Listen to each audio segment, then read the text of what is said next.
الحمدللہ الصلاۃ والسلام علیک یا رسول اللہ اما بعد۔ سلسلہ ہے ناظرین کے سوالوں کے جواب دینے کا۔ ناظرین ہمارے ویڈیوز کے کمنٹس میں اپنے سوالات کو لکھتے ہیں، ہم ان کے سوالوں کے جوابات قرآن و احادیث اور دیگر کتابوں کے حوالوں سے پیش کرنے کی سعادتیں حاصل کرتے ہیں۔ دیگر ناظرین سے عرض ہے کہ آپ بھی اپنے سوالات کو کمنٹس میں ضرور لکھا کریں، انشاءاللہ ہم آپ کو بھی آپ کے سوالوں کے جواب پیش کرنے کی ضرور سعادتیں حاصل کریں گے۔ ہمارے ناظرین میں سے انہوں نے سوال کیے ہیں کہ اللہ کے ولی بننے کا طریقہ کیا ہے؟ کوئی اگر اللہ کا ولی بننا چاہے تو کیا کرے، کون سا عمل کرے، کس راستے پر چلے، کس طرح کے اعمال بجا لائے کہ آدمی اللہ کا ولی بن جائے؟ یہ ان کا سوال ہے۔ میں انشاءاللہ آپ کو جواب پیش کرتا ہوں، توجہ کے ساتھ سنیے۔ اللہ کا ولی بننے کا طریقہ سمجھنے کے لیے پہلے اس بات کو سمجھنا ضروری ہے کہ ولایت ہے کیا چیز۔ ولی وہ ہوتا ہے جس کے پاس ولایت ہوتی ہے۔ تو اب یہ ولایت ہے کیا، یہ حاصل ہوتی کیسے ہے؟ جب تک اس کے حاصل ہونے کے طریقے کا علم نہیں ہوگا تب تک کوئی اس کو حاصل کرے گا کیسے؟ تو یہ حاصل ہوتا کیسے ہے، آپ اس کو توجہ کے ساتھ سنیے۔ صدر الشریعہ بدر الطریقہ حضرت علامہ مولانا مفتی محمد امجد علی اعظمی رحمۃ اللہ تعالی علیہ فرماتے ہیں، ولایت ایک قرب خاص ہے کہ مولا عز و جل اپنے برگزیدہ بندوں کو محض اپنے فضل و کرم سے عطا فرماتا ہے۔ ولایت کے تعلق سے یہ دو لائن میں نے آپ کو عرض کیا نا، ولایت سمجھنے کے لیے یہ دو لائن بہت کافی ہے، بالکل کلیئر کانسیپٹ ہے کہ صدر الشریعہ فرماتے ہیں ولایت ایک قرب خاص ہے۔ ولایت کیا ہے؟ اللہ کا ایک قرب ہے، اللہ کی ایک نزدیکی ہے، اللہ کا ایک قرب ہے۔ اللہ تعالیٰ یہ قرب کی دولت، یہ قرب کی نعمت اپنے برگزیدہ بندوں، اپنے چنندہ بندوں کو محض اپنے فضل و کرم سے عطا فرماتا ہے، محض اپنے فضل و کرم سے۔ یہ جملہ یاد رکھنے چاہیے، اللہ کریم ولایت اپنے فضل و کرم سے عطا فرماتا ہے۔ ولایت ملنے کے پیچھے اللہ کا فضل و کرم بس رہتا ہے۔ یہ بار شریعت جلد 1 کے حصہ 1 کے صفحہ نمبر 644 میں ہے۔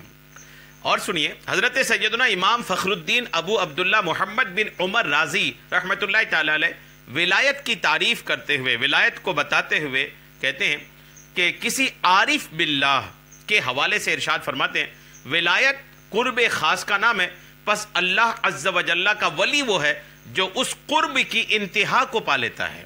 اللہ کے قرب کی انتہا کو جو پا لیتا ہے اسی کو ولایت کہتے ہیں، اور جو پا لیتا ہے اس کو ولی بولتے ہیں۔ یہ تفسیر کبیر میں سورہ یونس کی تفسیر میں لکھا ہے۔ اچھا، ولایت حاصل کرنے کا طریقہ آپ نے پوچھا ہے، تو ولایت کیا ہے تو سمجھ میں آ گیا۔ اب یہ کہ ولایت جو ہے نا، دو طرح کی چیزیں ہوتی ہیں، اس میں یاد رکھیے گا۔ ایک ہوتا ہے کہ آدمی اپنی کوشش سے حاصل کرے، ایک ہوتا ہے کہ آدمی کی کوشش کا کوئی دخل نہیں ہے، آدمی کی کوشش کا کوئی انٹرفیئر نہیں ہے، صرف عطا سے حاصل ہوتا ہے۔ یہ دو طرح کی چیزیں ہوتی ہیں۔ اس میں ولایت کون سی کیٹیگری میں ہے آپ دیکھیے۔ ولایت جو ہے نا یہ وہبی و عطائی ہے، یاد رکھیے گا۔ ولایت وہبی اور عطائی ہے۔ کیا مطلب؟ یعنی اللہ تعالیٰ کی طرف سے عطا کردہ انعام ہے۔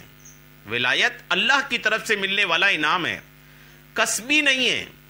کسبی نہیں ہے مطلب یعنی عبادت اور ریاضت کر کے حاصل نہیں کی جا سکتی۔ ولایت وہ چیز نہیں ہے کہ آپ عبادت کریں، ریاضات کریں اور بکثرت آپ تلاوت کریں اور آپ کو ولایت حاصل ہو جائے۔ ولایت ایسی چیز نہیں ہے۔ ولایت عطائی ہے، وہبی ہے، مطلب اللہ کریم اپنے فضل و کرم سے جس بندے سے راضی ہوتا ہے، خوش ہو جاتا ہے، اپنی ولایت اسے عطا فرما دیتا ہے۔ اللہ جسے چاہتا ہے عطا فرما دیتا ہے۔ البتہ اعمال حسنہ اس کا ذریعہ اور سبب ہوتے ہیں۔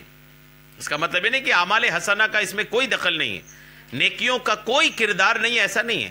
نیکیاں، اعمال حسنہ یہ سبب بنتے ہیں، جی ہاں سبب بنتے ہیں کہ اللہ کریم عبادتوں سے خوش ہو کر بھی ولایت دے دیتا ہے۔ اللہ کریم نیکوکار کی نیکیوں سے خوش ہو کر بھی ولایت دے دیتا ہے۔ تو نیکیاں سبب بن سکتے ہیں لیکن ایک دم یہی وجہ نہیں بن سکتا۔ نیکیوں سے اللہ خوش ہو کر ولایت دے سکتا ہے، اور بلا شبہ بہت ساروں کو ملتے بھی ہیں، لیکن ولایت جو ہے یہ ایسا نہیں ہے کہ انہی کے ذریعے ہی حاصل ہو جائے گا اور کچھ نہیں ہے، ایسا نہیں ہے۔ ولایت کسبی نہیں ہے، کسبی مطلب محنت سے حاصل نہیں کی جا سکتی۔ ولایت وہ بھی ہے اللہ کریم جس بندے سے راضی ہو جاتا ہے اسے ولایت عطا فرما دیتا ہے۔ سیدنا اعلیٰ حضرت امام اہل سنت اعلیٰ حضرت رحمۃ اللہ تعالی علیہ ارشاد فرماتے ہیں ولایت کسبی نہیں محض عطائی ہے، ہاں کوشش اور مجاہدہ کرنے والوں کو اپنی راہ دکھاتے ہیں۔ اللہ کریم اپنی راہ دکھاتے ہیں، جو کوششیں کرتے ہیں، مجاہدات کرتے ہیں، محنتیں کرتے ہیں، ایسا بندہ ولایت کے راستہ دیکھتا ہے۔ جیسے اللہ کریم کا فرمان ہے والذین جاہدوا فینا لنہدینہم سبلنا، اور جنہوں نے ہماری راہ میں کوشش کی ضرور ہم انہیں اپنا راستہ دکھا دیں گے۔ تو ولایت کا راستہ دکھ سکتا ہے مجاہدات کر کے، نیکیوں میں مشقتیں اٹھا کر کے، لیکن حاصل اللہ کی عطا سے ہوتا ہے۔ فتاوی رضویہ جلد 21 کے صفحہ 606 میں یہ باتیں لکھی ہیں۔ اور صدر الشریعہ بدر الطریقہ حضرت علامہ مفتی محمد امجد علی اعظمی ارشاد فرماتے ہیں ولایت وہ بھی شے ہے نہ یہ کہ اعمال شاقہ یعنی سخت مشکل اعمال سے آدمی خود حاصل کر لے، ایسا نہیں ہے۔ البتہ غالباً اعمال حسنہ اس عطیہ الہی کے لیے ذریعہ ہوتے ہیں، اور بعضوں کو ابتدائی میں مل جاتی ہے، بعضوں کو تو ولایت شروعات میں مل جاتی ہے، انہوں نے کوئی نیکی نہیں کی، بہت سارے اچھے کام نہیں کیے، لیکن اللہ کریم عطا فرما دیتا ہے۔ تو یہ وہ بھی ہے۔ بار شریعت جلد 1 حصہ 1 صفحہ 264 میں باتیں لکھی ہے۔ البتہ بعض اوقات تقوی و پرہیزگاری کے سبب کوئی ولی ہو جاتا ہے، لہٰذا بعض علماء کرام مجازن ولایت کو کسبی بھی کہہ دیتے ہیں، جیسا کہ مفسر شہیر حکیم الامت حضرت مفتی احمد یار خان نعیمی رحمۃ اللہ علیہ تحریر فرماتے ہیں اللہ کے مقبول بندے اولیاء اللہ کہلاتے ہیں، اور اس کے مردود من دون اللہ ان مقبولوں میں بعض تو تقوی طہارت وغیرہ سے مقبول ہو جاتے ہیں، یہ ولایت کسبی ہے۔ بعض مادر زاد ولی ہوتے ہیں، یہ ولایت عطائی ہے۔ دیکھو بی بی مریم مادر زاد ولیہ تھی، اور آدم علیہ السلام پیدا ہوتے ہی مسجود ملائکہ ہوئے، اور بعض لوگ کسی کی نگاہ کرم سے ولی بن جاتے ہیں، اسے ولایت وہبی کہتے ہیں۔ جیسے موسیٰ علیہ السلام کے جادوگر کے آنن فانن مومن صحابی شہید ہوئے، یا حبیب نجار جو حضرت عیسیٰ علیہ السلام کے حواریوں میں آنن فانن ولی ہو گئے، یہ آیت تینوں قسموں کے ولیوں کو شامل ہے۔ تو بہرحال ولایت جو ہے یہ کسبی نہیں ہے، ولایت جو ہے وہ عطائی ہے، وہبی ہے، اللہ کے فضل و کرم سے یہ ملتا ہے۔ تو دعا کرتے رہنے چاہیے، اعمال بھی کریں، نیکیاں بھی کریں، اور ساتھ میں دعاؤں کا بھی سلسلہ جاری رکھیں۔